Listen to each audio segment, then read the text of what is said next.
Hello everyone, today in this video I will show you how to enable and disable standby night mode in iPhone 16 Pro Max.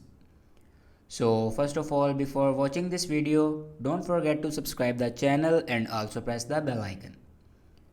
So let's start the video. First of all, open settings and now scroll down and then click on standby. After clicking on standby, if you want to enable your standby night mode, then simply this standby button, turn it on.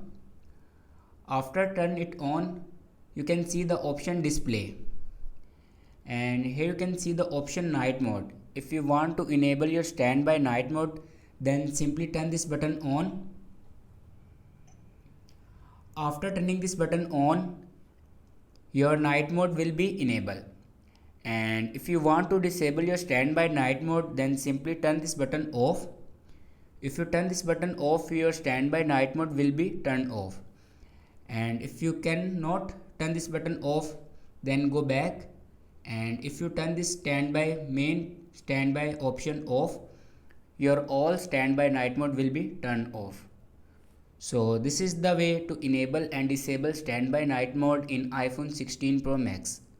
Thanks for watching this video.